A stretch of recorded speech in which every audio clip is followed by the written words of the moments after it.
안녕하세요. 40대 중반 중년 기혼 남자입니다.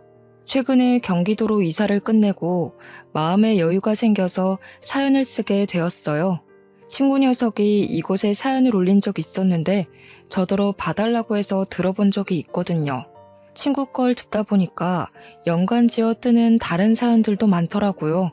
하나씩 눌러보다 보니 어떤 날엔 하루가 다 가도록 사연만 듣다가 다음 날을 맞이한 적도 있었습니다. 그때 생각이 나서 저도 사연을 들고 오게 되었어요. 제 일이 좀 무거운 이야기라서 함부로 떠들 수는 없고 이곳이 적당한 것 같더라고요. 어떻게 쓰는 건지 방법은 여전히 잘 모르지만 그저 아저씨 얘기라고 생각하고 들어주셨으면 합니다. 제게는 늘 감사한 2명의 자식이 있습니다. 그중 유독 아픈 손가락인 아들이 하나 있는데요. 저는 일찍이 아내와 사별하고 10년간 아내를 잊지 못해 그리워하면서 산 사람이에요. 아내가 남기고 간 유일한 보물인 우리 아들과 단둘이 버티며 살아갔죠.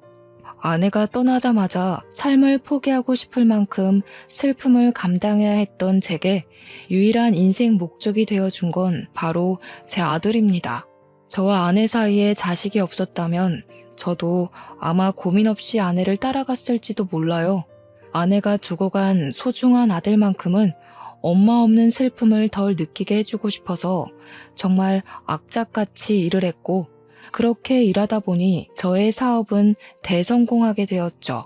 직진만 했을 뿐인데 다행히도 행운이 저를 따라주더라고요. 덕분에 저는 아들을 전폭 지원하며 키우는 데에 무리가 없을 만큼 벌이를 했고 다행히 아들도 바람직하게 커졌습니다.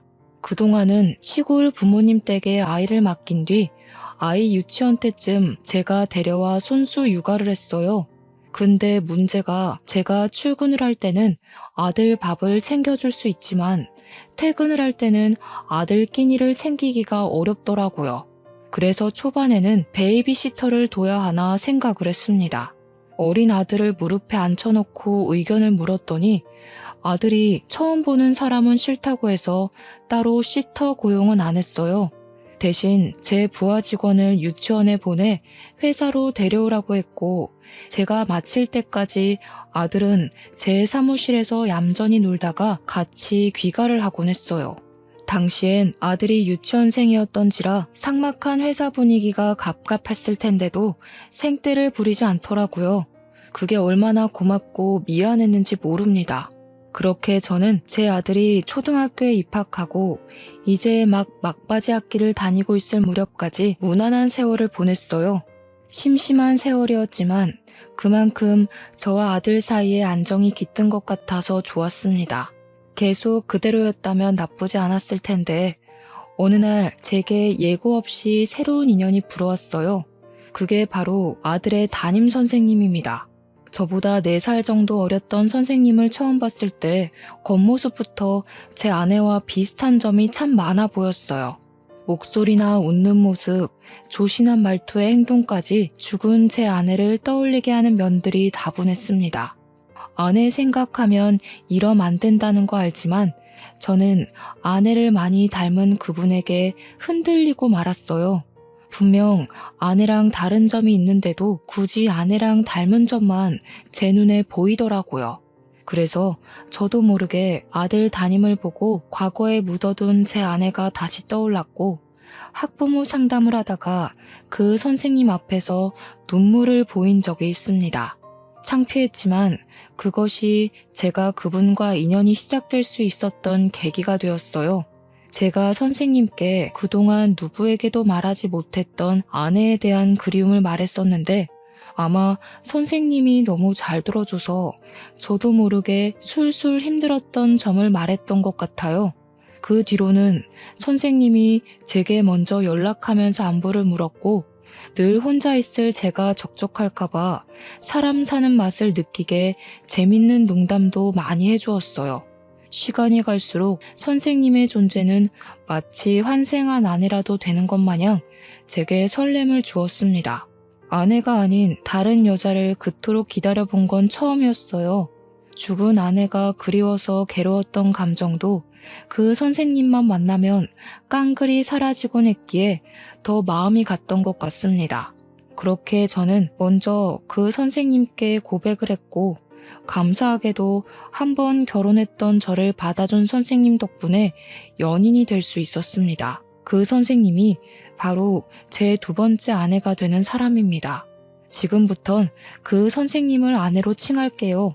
아내에 대한 자세한 사정은 연애를 하면서 알게 되었는데, 아내 또한 저처럼 재혼인 처지였어요.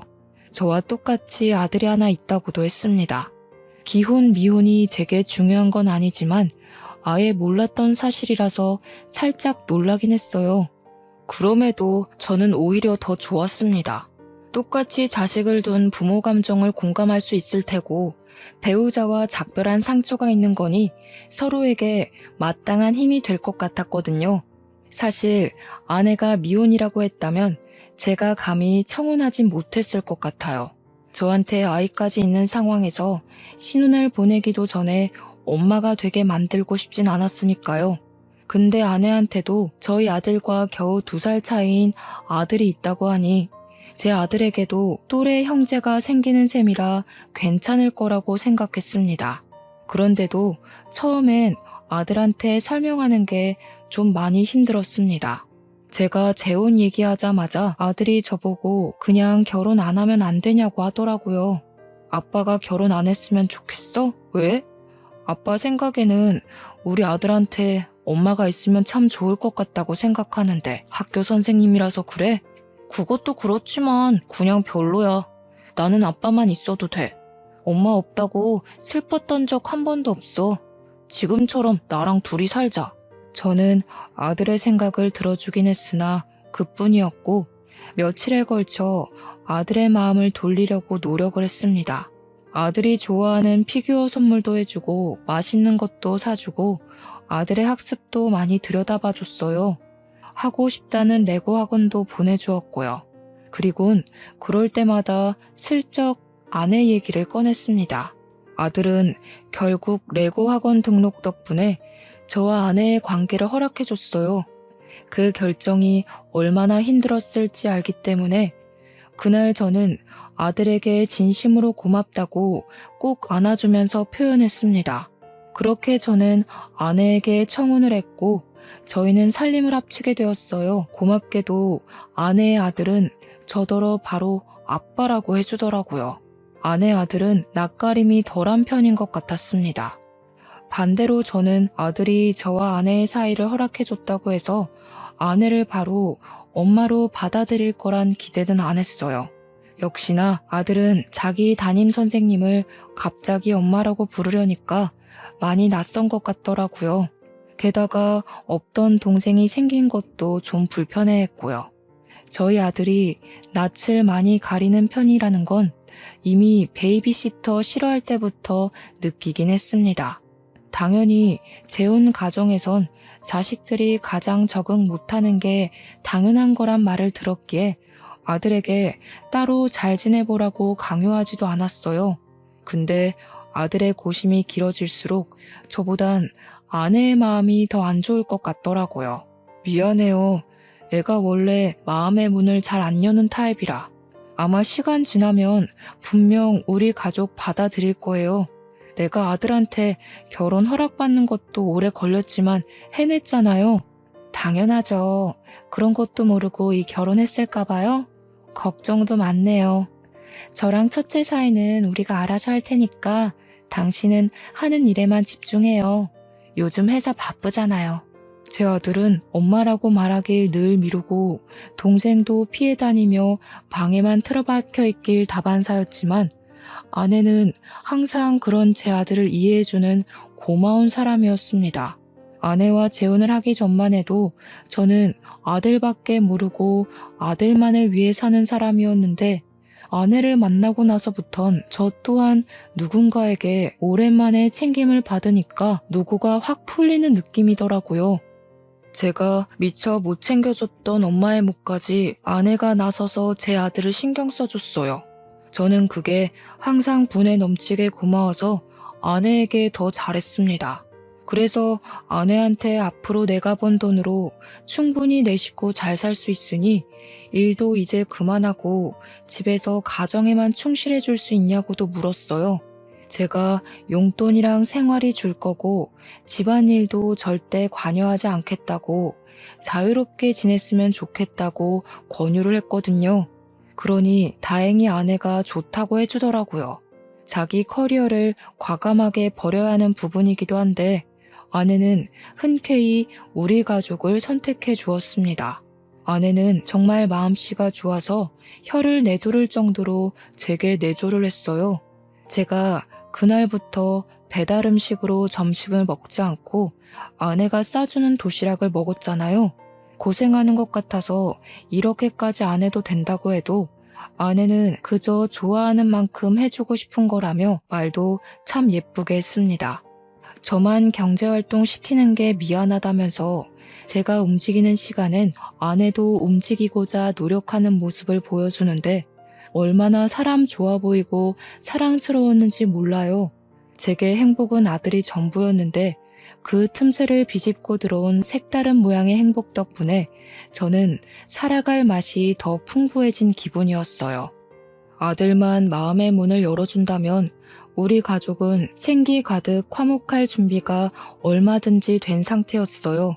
그리고 드디어 외식 참여나 가족 모임 일절 안 하던 우리 아들이 어느 순간부터 변하기 시작하더라고요. 아들은 가족 일에 참여도 잘했고 아내나 동생을 보면 인사도 잘했습니다. 너무 고마워서 아들에게 따로 용돈을 더 주기도 했어요. 이제 다 되었다고 생각했습니다. 우리가 차차 가족으로 융화가 될 테니 더 행복해질 일만 남았다 싶었어요. 그런데 예상치 못하게 슬슬 비운이 찾아오더라고요. 그런 안 좋은 기분을 느낀 시기는 제 아들이랑 둘째가 나란히 방학을 했을 때 처음 느꼈습니다.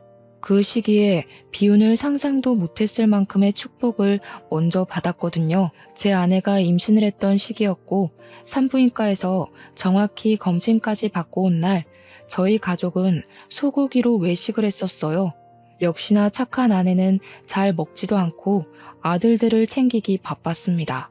제가 애들 그만 챙기고 당신 먹으라고 해도 아내는 그저 애들 먹는 것만 봐도 배부르다며 웃는 예쁜 사람이었어요. 하필 그런 상황에서 의외로 제 아들이 다시 가족과 멀어지고 있음을 느꼈습니다. 아들이 갑자기 저랑 눈이 마주치면 바로 피하고 화장실 가다 마주쳐도 바로 피하길 반복했어요. 그게 반복되다 나중에는 퇴근하고 제가 집에 들어오면 인사도 안 하고 방으로 들어가선 제가 잠자리에 들기까지 방에서 꼼짝도 안 했어요. 아내랑 둘째는 갈수록 밝아져 가는데 제 아들만 갈수록 어두워지는 것 같아서 무슨 말 못할 고민이 있나 좀 걱정이 되더라고요. 저는 일을 다니는 사람이니까 집 사정을 잘 모르거든요. 아내가 어련히 알아서 잘하니까요. 근데 우리 가족에 조금씩 융화되고 있는 것 같던 아들이 한순간에 다시 초기 때로 원상복귀된 모습 같아서 궁금할 수밖에 없었습니다. 아내한테 첫째 요즘 무슨 일 있냐고 물어봐도 아내는 심각한 고민 아니라고만 얘기를 했어요. 한참 사춘기잖아요. 저럴 땐 그냥 내버려 둬야 돼요. 저번에 제가 밥 먹으라고 한마디 했다가 애가 놓고 좀 하라고 얼마나 큰 소리를 치던지. C컵한 뒤로는 저도 첫째가 많이 조심스러워요. 아무래도 사춘기가 심하게 온 것 같아요. 아내에게 물어도 사춘기라는 답 말고는 별달리 뾰족한 정보는 없었습니다. 결국 제가 직접 아들이랑 말해보는 게 좋을 것 같아서 한날 아들 방에 들어갔는데요. 아들 방도 결혼하기 전에는 많이 들락날락했는데 결혼하고 나서는 거의 들어가 본 적이 없어서 오랜만이었습니다. 들어가니 아들은 한참 공부를 하고 있었어요. 제가 들어가도 누가 방에 들어왔는지 확인도 안 했고 오히려 더 책에만 눈을 박았더라고요. 그게 꼭 아무랑도 말하기 싫다는 의사표시로 보였습니다. 공부를 방해하면 안 될 것 같았지만 당시 시간을 잘 낼 수 없던 저는 시간이 난 김에 아들과 대화를 하고 싶었어요. 제가 조심스레 아들에게 말을 걸자 아들은 저를 의외의 인물 보듯 눈을 끔뻑거리며 쳐다봤어요. 아, 아빠였어? 하는 물음마저 저를 의문스럽게 만들었습니다. 아빠가 너무 오랜만에 아들 방 찾아왔지? 그동안 바빠서 인사도 잘 못했네. 아빠인 줄 몰랐어? 혹시 엄마 기다린 거야? 아니, 정신 나갔다고 그 아줌마를 기다리겠어? 나 그 아줌마 싫어. 제발 내 방에 함부로 좀 들어오지 말라고 해. 그리고 나 이제 밥도 따라 먹고 싶어. 그 아줌마 가식 떠는 거 보기 역겨워. 아들이 망설임 없이 아내를 아줌마 취급하며 욕을 하는데 그런 아들에게 오히려 제가 서운함을 느꼈습니다. 좋아져가는 가정 분위기에 찬물을 끼얹은 아들이 밉기도 했고 아들이 조금씩 아내랑 둘째를 받아들이는 줄 알았는데 사이가 더 틀어져 버린 것 같아 실망하기도 했기 때문이죠. 그래도 최대한 화는 내지 않으려고 했습니다. 아들에게 차분차분 엄마라는 존재를 이해시키려고 애를 썼어요. 엄마랑 동생도 다 너처럼 우리가 낯설어. 너만 그런 거 아니야. 그런데도 엄마랑 동생은 너를 아들로 인정하고 형으로 대해주잖아. 근데 왜 넌 노력조차 안 하려고 해? 누가 처음부터 서로가 마음에 들고 잘 맞겠어? 그런 건 피가 섞였다고 해도 어려운 거야. 엄마가 양보하는 것처럼 너도 좀 배려해주면 안 되겠니? 저는 나름대로 아들의 마음을 다치게 하지 않으려고 안간힘을 쓰며 조심스레 말했습니다. 그런데 오히려 그것이 사춘기인 애한테 부작용을 일으킬 줄은 몰랐어요. 아들은 제 노력에도 다짜고짜 짜증을 내며 아내가 무섭다고 말했던 것처럼 성질을 부렸어요. 아빠, 저 아줌마한테 진짜 넘어갔어? 우리 엄마 벌써 다 잊은 거야? 저딴 게 무슨 엄마라고. 아빠는 저 아줌마한테 콩깍지 씌웠으니까 모르겠지. 저 아줌마가 아빠 시중이나 들려고 이 집에 들어온 줄 알아? 아들이 저한테 대든다고 목청을 높이는 바람에 거실 밖에 있던 아내랑 둘째가 놀라서 들어왔어요. 근데 거기다 대고 아들이 아내랑 둘째한테 자기 방 함부로 들어오지 말라고 소리를 쳤어요. 그런 아들을 보며 저도 모르게 기강 잡는다고 안 하던 짓을 해버렸습니다. 제 손이 이미 첫째 뺨을 갈겼을 때 제가 정신이 번쩍 들었어요. 방 안에는 정적이 찾아왔습니다. 때린 그 순간 저도 놀라서 멈칫했는데 무엇보다 아들이 많이 놀란 것 같더라고요. 저는 아들과 단둘이 지내면서 한 번도 다툰 적이 없고 오히려 서로 챙겨주지 못해 안달난 부자관계였습니다. 더 행복하려고 시작한 이 재혼 생활이 왜 점점 불행해지고 있는 걸까? 그때 그런 생각을 했었어요.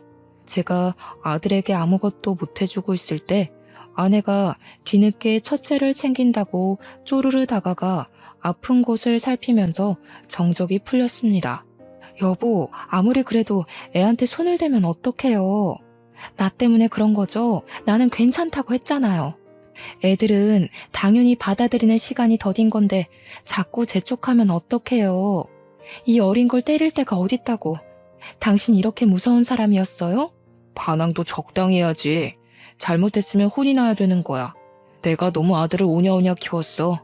이참에 말 안 들으면 매 맞을 수 있다는 거 알았으니까 더는 안 기어오르겠지. 말이라도 아빠가 실수했다. 그 한마디 했다면 아들에게 상처를 덜 줄 수 있었을까요? 왜 당시 제 입과 마음이 자꾸 반대로 표현되는 건지 저조차도 저를 제어하기가 어려웠습니다. 그 와중에 아들은 눈물까지 보이면서 저를 원망스럽게 쳐다봤어요. 끝까지 자기는 잘못한 거 없다 의견을 굽히지 않더라고요. 아빠한테 실망이야. 아빠가 겨우 이 정도밖에 안 되는 사람인 줄 몰랐네. 처음부터 아빠를 믿는 게 아니었어. 아빠는 저런 가짜 가족 끼고 웃음이 나올지 모르겠는데 나한테까지 아빠 감정 요구하지 마. 제가 아들에게 실망했듯 아들도 제게 많이 실망한 듯해 보였습니다. 아들은 자기 편 들어주는 아내를 뿌리치고 둘째까지 고의적으로 밀어버리며 방을 박차고 나갔습니다. 그 뒤부터 아들과 저는 생전 처음으로 남과 같은 사이가 돼버렸죠. 아들과 같은 곳을 바라보고 있는 줄 알았는데 사실 저 아들은 중간 지점에서 겨우 한 번 접점이 있었을 뿐 그저 삐딱선으로 멀어지고 있었나 봅니다. 아들이랑 대판 싸운 뒤로 아들이 아예 저를 상종하려고 하지 않아서 사과할 기회조차 못 잡고 있었습니다. 그래도 저는 제가 나름 아들에게 먼저 손을 내밀고자 타이밍을 계속 놓치지 않고 있었어요. 그렇게 시간이 지날수록 아들에 대한 서운함은 다 사라지고 그저 제가 어른으로서 좀 더 포용적이지 못했다는 생각에 자책만 되었습니다. 아들과 다투고 일주일이 지났을 때 이렇게 더 시간을 보내다간 아들과 영원히 남이 되어버릴 것 같아서 저는 마음을 먹었어요. 아들 방에 다시 한 번 더 들어가 보기로 결심한 거죠. 그날 저녁 저는 퇴근하면서 아들에게 사과하고자 아들이 좋아하는 브랜드의 신발을 산 뒤 귀가를 했습니다. 항상 제가 퇴근하는 시간에는 지상 주차장이 한가했는데 그날따라 분위기가 분주하더라고요. 자차들은 아니었고 누가 응급 상황이기라도 했는지 우리 아파트 밑으로 구급 차량 경찰차가 많았습니다. 그저 남일인가 싶어서 주차장 자리를 다른 곳으로 옮기려고 했어요. 후진을 하려던 그때 저는 구급대원 들것에 실려가는 응급 환자를 무의식적으로 보고 말았는데요. 그 순간 너무 놀라서 브레이크를 밟아버렸습니다. 들것에 실린 아이가 신고 있는 신발이 제가 아들 중학교 입학하면서 사줬던 신발이랑 똑같은 거 아니겠습니까? 그 신발은 아들이 직접 골랐고 저랑 커플 신발로 맞춘 거라 아들이 굉장히 좋아했었습니다. 특히나 아들이 아내랑 둘째 빼고 저랑 단둘이 맞춘 신발이라서 더 좋아했어요. 아니라고 믿고 싶었지만 당시 제 눈앞의 분위기는 전부 우리 아들 때문에 벌어지고 있는 사고 현장이었습니다. 차에서 허겁지겁 내린 저는 급히 구급차로 뛰어갔어요. 무슨 정신인지도 모르고 구급대원들을 밀치면서 그 안에 실린 환자를 확인했습니다. 거기까지 뛰는 순간에도 제발 우리 아들은 아니길 바랬는데 미동도 없이 피로 칠갑된 그 어린아이는 제 아들이 맞더라고요. 우리 애가 맞는 걸 알고 저는 정신 나간 사람처럼 이성을 정말 놓아버렸습니다. 저를 뜯어말리는 구급대원을 붙잡고서 도대체 무슨 일이냐고, 애가 왜 이러냐고 아무 직원을 붙잡아 소리를 고래고래 질렀어요. 그 어떤 말도 침착하게 듣기 어려웠던 정신이어서 당시 구급대원이 뭐라고 얘기했는지 정확히는 기억이 안 나고요. 단지 추락사고로 추정된다는 그 말만 제 머릿속에 강력히 남았어요. 정확한 경위는 경찰에서 밝혀준다면서 저더러 보호자니까 일단 같이 가자고 하더라고요. 추락사고라니 이게 무슨 일인가 싶었습니다. 대체 왜 우리 아들이 어쩌다가 당장 모든 사실을 알아내고 싶었지만 제가 미처 그런 깊은 내막까지 파악할 정신은 없었습니다. 그저 피로 범벅된 우리 아들 손을 잡고 제발 목숨만 살려달라 그렇게 빌고 빌기만 했어요. 아들이 예전에 저한테 이런 가짜 가족이랑 살 바에는 죽는 게 낫겠다. 성인 되면 가족이랑 연 끊을 거다. 이런 소리를 한 번씩 했었는데 그것 때문에 스스로 나쁜 생각을 했던 걸까 싶었어요. 제 선에서 생각할 수 있는 최대한의 예측은 그것뿐이었습니다. 만약 그 사실이 맞다면 너무 준비도 안 된 아들한테 제 방식을 밀어붙인 것 같아서 죄스러웠어요. 자책에 빠져있을 동안 어느새 병원에 도착했고 아들은 빠르게 수술 준비에 들어갔습니다. 그리고 그 뒤에 아내랑 둘째가 병원에 나타났어요. 아내랑 둘째는 당시에 장 보러 간다고 집에 없었다고 하더라고요. 그래서 저한테 늦게 연락받고 병원을 온 거였어요. 첫째 사고 소식에 엉엉 울던 아내도 많이 놀랐는지 수술실 앞에서 다리 힘이 풀려 쓰러져 버렸습니다. 태윤아, 대체 이게 무슨 일이야? 엄마가 아직 엄마 노릇도 못 해줬는데. 여보, 우리 태윤이 괜찮은 거 맞죠? 수술만 하면 다 괜찮아지는 거죠? 저는 오열하는 아내를 부축하면서도 위로를 해주지 못했어요. 이미 저도 아들 걱정에 정신을 차릴 수가 없었고 눈이 팅팅 부을 정도로 많이 울었으니까요. 아들이 사고 난 그날이 제 생에서 가장 괴로운 날이었습니다. 아내가 사고로 죽었던 때와는 또 다른 고통이었어요. 그런데요, 저랑 아내가 오느라 정신이 없어서 몰랐는데 둘째가 가만히 저희를 지켜보고만 있더라고요.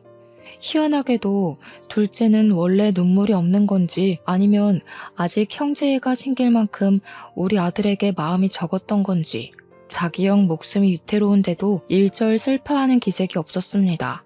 오히려 저랑 아내를 이해 못하는 눈빛으로 보는 것 같았어요. 하지만 둘째도 겨우 초등학교 5학년으로 어린 나이였고 이런 상황이 어떤 건지 실감을 못해서 그런 거라고 생각해 넘겼습니다. 그렇게 무사히 수술을 끝내고 나온 제 아들은 장애를 얻게 되었어요. 아들이 지적장애 3급 판정을 받을 만큼 뇌기능이 도태되어 버린 것인데요. 공부 잘했던 우리 아들 생각만 하면 너무 속상한 일이었지만 일단은 살아준 것만으로도 그냥 고마웠습니다. 한숨 돌린 저는 아직 의식이 없는 우리 아들 얼굴을 쓰다듬으면서 한참이나 미안하다고 중얼거렸어요. 제가 여태까지 누굴 위해서 살아왔는데 앞으로도 누굴 위해서 살아야 할지 아는데도 제가 바보 같은 실수를 했다고 자책했고 대답 없는 아들을 향해 아빠가 다 잘못했다고 그렇게 빌었습니다. 그때도 아내가 제게 위로를 해주었어요. 아들이 사고 난 건 제 탓이 아니니 너무 스스로를 탓하지 말라면서 아들이 깨어나면 더 속상할 거라고 말이죠. 그래도 아들을 살려놓고 나니 이제 좀 주의가 보이더라고요. 마음이 놓여서 아내랑 둘째에게 신경 써줘서 고맙다고 했고 오늘은 나만 아들 곁을 지킬 테니 아내와 둘째에겐 집에 가서 쉬라고 했습니다. 아내가 제 곁에 있어주겠다고 했지만 거절했어요. 혹시라도 아들이 깨어나면 최대한 스트레스 되는 자극은 없도록 하고 싶었으니까요. 그렇게 식구들을 보내고 저는 아들의 손을 꼭 잡고 앉아만 있었습니다. 아들 얼굴을 가만히 바라보다 보니 제가 아들의 웃음 모습을 못 본 지 오래됐다는 걸 알았어요. 도대체 내가 아들한테 무슨 짓을 했길래 웃음까지 잃게 만들었을까? 결국 모든 게 제 탓이란 것도 알았습니다. 아들이 깨어나기만 하면 더 이상 아무것도 욕심부리지 말고 아들이 원하는 뜻을 들어주겠다고 마음먹었어요. 설령 아들이 아내랑 둘째를 계속 거부한다고 해도 제가 해결할 수 있는 선에서 제 아들이 바라는 대로 해줄 생각이었습니다. 그리고 아주 늦은 밤 병실이 습한 것 같아서 가습기를 켜고 있을 때였어요. 마침 경찰한테 연락이 왔더라고요. 그때 저는 경찰에게서 충격적인 사실을 듣게 됩니다. 경찰은 우리 아내가 제 아들을 고의적으로 사고나게 만든 것 같다고 얘기를 했어요. 그리곤 그날 아파트 복도와 계단 CCTV를 보곤 수상한 장면이 포착되었다고 했는데요. 제 아들이 가장 먼저 집을 나왔는데 그 뒤로 아내랑 둘째가 급하게 쫓아나와서 제 아들 뒤를 쫓았다고 해요. 그렇게 사라진 곳은 다름 아닌 옥상이었다고 합니다. 여기까진 문제가 없었어요. 그런데 반대로 옥상을 나오는 영상이 이상하다고 했어요. 분명 올라갈 땐 셋이었는데 내려올 땐 아내랑 둘째 둘이서만 내려왔고 그 뒤로 아들 신고가 접수될 때까지 아들이 내려오는 영상은 찍히지 않았다고 했어요. 경찰이 확신을 준 건 아니지만 구구절절 말해주는 정황을 들어보면 아내가 제 아들을 옥상에서 밀어버렸다고 하는 것처럼 들렸습니다. 그래서 그렇게 얘기하고 있는 게 맞냐고 물어보면 경찰이 맞다고 수긍을 했어요. 그 말을 듣자마자 충격을 받았지만 저는 경찰에게 그럴 리 없다고 착오가 있던 게 아니냐고 할 수밖에 없었습니다. 아내는 누구를 해할 사람이 아니었고 우리 아들을 무엇보다 친자식으로 보듬었으며 아들이 수술실 들어갔을 때도 실신할 것처럼 울기까지 한 사람이에요. 제 3자가 봐도 제 아내는 아들에게 지극히 인정받고 싶어하는 새엄마, 아들의 사고를 친모만큼이나 슬퍼한 새엄마였을 뿐이라고요. 그런데 그렇게 마음 여린 제 아내가 아들을 옥상에서 밀어버렸다뇨. 그렇지만 또 증거라고 남겨진 영상이 수상하다고 아내를 조사 진행할 거라는 경찰을 어떻게 저지하겠습니까? 그리고 경찰 입에서 나온 또 다른 사람, 바로 둘째. 경찰은 둘째 또한 용의자에서 제외할 순 없다고 같이 조사하겠다 알려주었습니다. 생각해보니 둘째가 형이 다쳤다는데 희한할 정도로 감흥없어 보였다는 게 떠올랐어요. 제가 아는 둘째는 형이랑 친해지고 싶어서 늘 먼저 다가가던 애였습니다. 제 아들한테 퇴짜 맞더라도 다음날 또 제 아들 주위를 맴돌면서 같이 놀고 싶어 하던 아이였어요. 그런 귀여운 녀석이 정작 형이 다치니까 걱정조차 안 하는 게 이해하기 어렵긴 했었습니다. 그 시각 경찰이 제게 연락을 한 이상 아마 아내와 둘째는 경찰서에 연행이 되었을 겁니다. 그렇다면 집에는 아무도 없다는 뜻과 연결도 됩니다. 그 순간 저는 깜빡 잊고 있던 무언가가 탁 떠올랐어요. 서둘러 병실을 나와서 간호사한테 내 아들 좀 잘 부탁한다 말해놓고 경찰서가 아닌 집으로 향했습니다. 제가 찾는 건 바로 녹음기였어요. 아들이 사춘기 때문에 저랑 아내한테 반항하기 시작한 시점부터 제가 식구들 몰래 비치해뒀던 겁니다. 그땐 대체 아들이 아내한테 뭐라고 속을 썩이는 건지 알고 싶었고 제대로 가정교육하고 싶은 욕심 때문에 설치해놓은 거였어요. 근데 그 중요한 걸 정작 일이 바빠서 잊고 있다가 이제야 떠올리게 됐지 뭡니까. 집에 도착한 저는 급히 아들 책상 밑에 붙여놓은 녹음기랑 거실의 소파 밑에 숨긴 녹음기까지 2개를 다 꺼냈습니다. 배터리는 달아있었지만 녹음된 시간이 아주 길어서 웬만큼 상황은 다 들어있었어요. 저는 부디 상황이 더 악화되지 않길 바라면서 재생 버튼을 눌렀습니다. 아빠가 너 말 믿어줄 것 같니? 네 아빠는 이미 네 엄마 따위 잊어버렸어. 나한테 정신이 나가서 쩔쩔매는 거 보고도 아빠가 계속 네 편이라고 생각해? 그래봤자 아줌마는 뒷전이에요. 우리 아빠 아직도 엄마 못 잊어서 휴대폰에 엄마 사진 갖고 있거든요. 아빠가 아줌마한테 빠졌다고 생각해요. 아빠는 아줌마가 엄마랑 닮아서 착각했던 것 뿐이에요. 저는 보자마자 눈치챘는데 어른이 돼서 그런 것도 몰라요? 보기보다 골이 비셨네.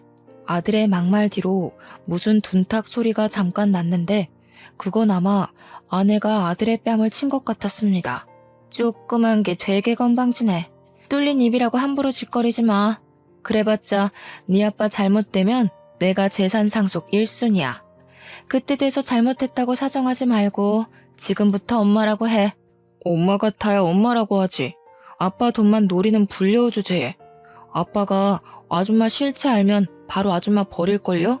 멍청한 아줌마 때문에 자식까지 뭔 고생이야? 쟤도 남의 집 아빠한테 아빠라고 부르기 얼마나 싫겠어요. 저도 그 마음이에요. 아줌마같이 구토 나올 것 같은 사람한테 엄마 소리 아깝다고요. 녹음기에 녹화된 대화 내용은 제가 집에 있는 시간대 말고는 거의 살벌한 얼음판과 같은 분위기였습니다.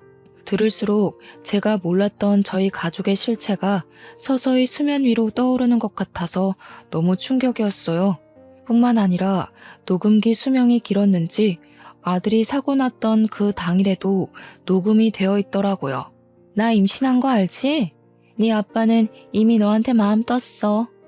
앞으로 뱃속에 애까지 태어나면 네 아빠는 지금보다 더 너를 정신 나간 놈 취급할걸? 그러다 결국 호적까지 파이면 어쩌려고 그러니?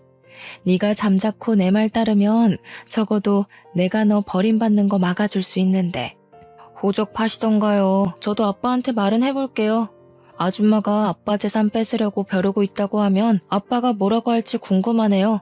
우리 아빠 돈 욕심 부리는 사람 극도로 싫어하는 거 알려나 모르겠네. 어쨌든 녹음도 했으니까 아빠가 제 말을 안 믿진 않겠죠. 아들 말을 끝으로 투닥거리는 소리가 났는데 아무래도 아내가 아들에게 득달같이 달려들어 휴대폰 뺏으려는 소리 같았습니다. 휴대폰 가지고 갑자기 다툼이 벌어지는 것 보니 아들은 당시 휴대폰으로 아내의 실체를 녹음을 했던 것 같았어요. 어쩐지 경찰이 지난번에 아들 휴대폰이 없다고 혹시 봤냐고 물어본 적이 있었는데 그땐 그저 아들 사고 때문에 정신이 없어서 뭐든 생각할 겨를이 없었습니다.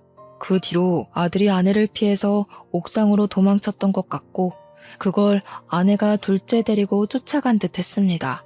옥상에는 CCTV나 제가 설치했던 녹음기 따위가 없어서 그 이후에 무슨 일이 일어난 건진 알 수 없었어요. 그곳에서 우리 아들이 혼자 아내를 상대하다가 사고를 당했다고 생각을 하니 너무 가슴이 아팠습니다. 불행 중 다행인 건 아들이 추락하는 장소에 우거진 풀떼기가 많아서 목숨은 건질 수 있었다네요. 모든 사실을 알게 된 저는 아들에게 미안해서 이 충격적인 사실을 혼자 감당하게 했다는 게 죽을 만큼 미안해서 아들이 깨어날 때까지 그렇게 괴로웠습니다. 단순히 저의 잘못된 판단으로 아들만 피해를 본 거잖아요. 그럴수록 저는 아내를 용서할 수가 없었어요. 하나부터 열까지 아들의 말이 전부 맞았던 만큼 확실하게 아내를 엄벌하고 싶었어요. 어떻게 그 어린애를 상대로 어른이 그런 용심을 부릴 수 있단 말인가요? 저는 아내에게 의논 없이 제 집에서 아내 물건이랑 둘째 물건을 빼기 시작했어요. 이혼 소송도 그날 바로 신청했습니다. 그리고 아내를 진심으로 제 가족으로 여기기 위해서 제 사망보험금이랑 첫째 사망보험금 수익자로 아내를 해놨거든요. 그건 아내도 마찬가지로 자신과 둘째의 사망보험금 수익을 저에게 돌려놨었고요. 일단 아내 앞으로 되어 있는 걸 모조리 다 제 앞으로 전환해 놓았습니다. 어쩌면 아내가 제 재산을 탐내기 이전에 아들 사망보험금까지 욕심냈을지도 모르겠네요. 그렇게 순식간에 제 주위를 도사리고 있던 끔찍한 아내의 흔적을 모두 지웠어요. 그리고 이틀째 조사에 불응하여 조사 진행이 안 되었던 아내에게 찾아갔습니다.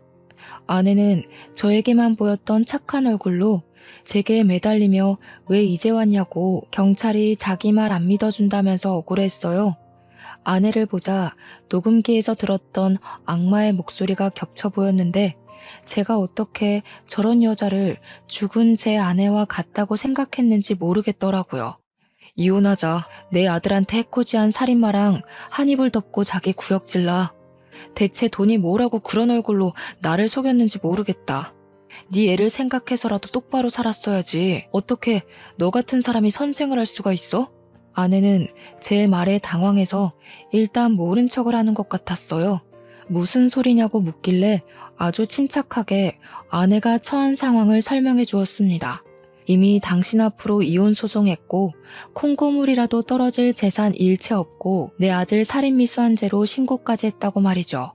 그리곤 아내에게 녹음기 내용을 일부만 들려주곤 경찰한테 그것마저 제출을 했습니다. 멍청이가 아닌 이상 더는 모른 채 할 수 없었을 거예요. 아니나 다를까 아내가 정신이 나가서 본성을 드러냈는데 제가 이 순간을 얼마나 기다렸는지 몰라요. 결국 이럴 거였어? 내가 죽어라 당신 뒤치다꺼리 해주면 뭐해? 결국 당신 돈은 전부 그놈한테 갈 텐데. 그래서 내가 내 주머니 좀 챙기려고 했을 뿐이야. 그게 그렇게 잘못된 거야? 당신 사업체도 첫째한테 물려줄 생각만 했잖아. 내 아들이 병풍되게 생겼는데 그거 가만히 있을 엄마가 어딨어? 목소리 안 줄여? 뭘 잘했다고 큰 소리야. 겨우 이런 사람을 내 아들 엄마 시키려고 했던 게 쪽팔린다. 내 아들한테 이런 식으로 했구나. 근데 네가 좀 착각한 게 있네. 내 아들 말대로 넌 나한테 본처 대행일 뿐이었어.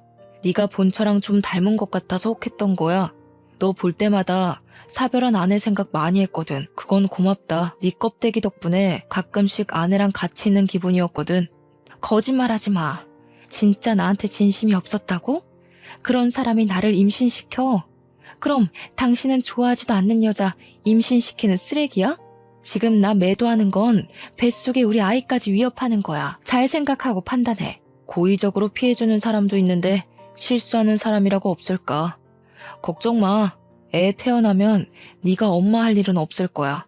그 애 엄마는 네가 아니라 죽은 내 아내로 할 거거든. 애도 전과자 엄마는 창피해서 싫어할걸? 차라리 세상을 떴다고 하는 편이 아름답지. 아내는 자기 아이 빼앗길 통보를 받자 제정신을 놓고 저한테 달려들었습니다. 경찰이 바로 말리긴 했지만 저도 아내 머리채를 잡아서 떨어뜨려 놨어요. 차마 임신한 사람을 패대기 칠 수는 없겠더라고요. 애는 태어나는 순간 제가 친권을 가져갈 것이고 어차피 백수에다 범죄자 주제에 아내가 아이를 키울 순 없을 겁니다. 그리고 우리 둘째는 비록 제 아들 사고를 방관한 공범이라 볼 수도 있겠지만 둘째도 제겐 아들이에요. 엄마 잘못 만나서 잘못된 길로 빠지도록 내버려 둘 순 없어서 제가 데려오기로 했습니다.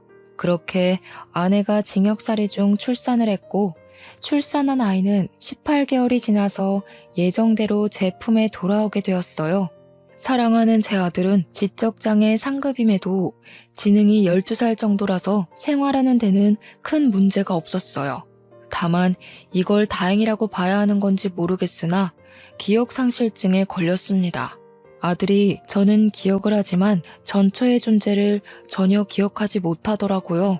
그래도 아들에게 저와 좋았던 기억만은 남아있는지 저를 볼 때마다 싱긋싱긋 웃습니다. 그게 얼마나 마음이 찢어지는지 제가 남몰래 돌아서서 눈물을 훔치기도 해요. 저는 이걸 하늘이 준 기회라고 보려고요. 아들의 아픈 기억을 도려내줬으니 이젠 더 좋은 추억을 아들에게 선물하라는 뜻으로 말이죠. 그리고 아내가 징역살이하러 들어가고 한 달쯤 됐을 때 아내의 전 남편이 저를 어떻게 알아냈는지 직접 연락 왔었어요. 전처에 대해서 제가 전혀 몰랐던 얘기를 하더라고요. 그 사람이 어디 가서 또 그런 짓 하고 있는 줄은 몰랐는데 근래에 감옥 갔다는 소식 듣고 수소문했다가 연락드렸어요. 사실 그 여자 정신적으로 문제가 많은 사람이에요. 저랑 결혼했을 때 중간에 분노 조절 장애랑 리플리 증후군 판정을 받았었거든요. 듣자 하니 전처는 정신 이상이 너무 심해서 정신과 약을 복용해야 할 정도였는데도 불구하고 정신과 병원을 방문하게 되면 자기 선생 직함 날아간다고 절대 병원을 가지 않았고 그래서 누적된 상태가 결국 심한 병으로 도졌다고 합니다. 리플리 증후군이란 소리는 전처 때문에 처음 검색을 해서 알아봤어요. 이런 사람들은 앞뒤 다른 모습은 기본이고 자신이 거짓말로 꾸미는 세상을 진짜라고 믿는 사람들이래요. 그래서 전처가 저한테 그렇게 거짓말을 잘 친 거였습니다. 저랑 살면서 보였던 말도 안 되는 모습들은 이미 전처 전 남편도 똑같이 겪은 사실이더라고요. 심지어 전 남편이랑 살 때는 분노 조절 장애가 더 도드라져서 이혼 전에 신혼집에 있던 TV도 부시고 시계나 눈에 보이는 살림살이 등을 거의 박살냈다고 하네요. 저와의 결혼 생활을 그리 길게 하지 않았던지라 아마 제 앞에선 감출 만큼 버틸 수 있었나 봅니다. 전 남편한테서 전처의 모든 실체를 알고 나니 제가 안 보는 사이 그 여자가 얼마나 우리 아들을 다그치고 때렸을지가 상당하더군요. 그나저나 전처의 전 남편이 저를 찾아온 이유는 전처의 실체를 밝히는 것 외에 또 다른 이유가 있었습니다. 저희 둘째 얘기를 하더라고요. 자기도 그 정신 나간 여자한테서 자기 친아들을 데려오고 싶었는데 그때 전처가 악바리를 써서 친아들의 양육권을 가져갔었다고 해요. 선생이란 직업 때문에 당시 백수였던 자신은 전처에게 양육권을 한순간에 뺏겼다고 합니다. 자기가 최대한 법원에서 전처의 정신질환을 고백하고 증언했지만 정신과 진료 기록이 없어서 받아들여지지 않았다고 하네요. 그래서 자기는 여태 친아들을 잊지 못했고 항상 둘째 학교 근처를 기웃거렸다고 합니다. 근데 어느 순간 그 선생이었던 그 여자가 일을 그만두고 둘째도 같이 사라졌대요. 그 뒤로 전혀 소식을 모르다가 최근에 전처가 징역살이를 시작한 걸 알았고 자기 친아들을 이제 자기가 데려가서 키우고자 한답니다. 저는 저와 같은 처지인 전처의 전 남편을 보면서 둘째를 친아빠에게 보내줘야겠다고 생각했어요. 그래서 뒷날 그분과 함께 둘째를 만났는데 둘째가 친아빠랑 인사도 하기 전에 먼저 달려와 부둥켜 안더라고요. 바로 이런 게 부자관계인데 전처의 강압 때문에 그동안 저한테 아빠라고 잘 불렀던 건지 둘째는 저를 아빠로 대우했지만 저런 따뜻한 정은 전혀 없었거든요. 둘째 친아빠는 다행히 번듯한 회사원이어서 둘째를 충분히 책임질 만한 여력이 되는 사람이었어요. 저는 그렇게 둘째와 마지막 인사를 하고 자주 보자고 한 뒤 아이를 보내주었습니다. 지금도 생일이나 명절에는 종종 봐요. 제가 어쩌다가 그런 여자랑 결혼을 해서 우리 아들을 다치게 만들었을까요? 조금만 신중한 어른이었다면 그런 실수는 하지 않았을 텐데 아마 죽은 제 아내도 하늘에서 내려다보며 많이 슬퍼했을 겁니다. 다들 저보다는 현명하시겠지만 재혼할 때 자식이 있다면 꼭 신중하게 알아보셨으면 해요. 저는 그 여자가 선생님이라는 직업 때문에 단번에 신뢰를 해버렸어요. 선생이니까 우리 아들한테 더 잘해줄 거라 생각했는데 믿었던 만큼 배신감이 너무 크네요. 오로지 저 때문에 우리 아들은 평생 장애를 짊어져야 되는 인생을 얻었잖아요. 그 자체가 여전히 저를 괴롭게 합니다. 글을 쓰는 지금 이 순간에도 저는 계속 고통스럽지만 그래도 조금이나마 숨통을 열고자 사연으로 올려보네요. 앞으로 저는 평생 아들에게 사죄하며 살 거고 내 모든 건 아들의 것이고 제 목숨을 갈아서라도 우리 아들을 행복하게만 해줄 것을 이곳에다가 각서를 쓴다는 느낌으로 적습니다. 글을 마치는 이 시점에도 제 아들은 또 저를 보며 방긋 웃고 있네요. 아들이 요즘 퍼즐에 잔뜩 빠져 있는데 내일 오후에 교보문고 가서 퍼즐 사주기로 했거든요. 이제 그만 아들과 우리 막내 아기랑 저녁을 챙겨 먹어야 될 것 같습니다. 사연 들어주셔서 감사합니다.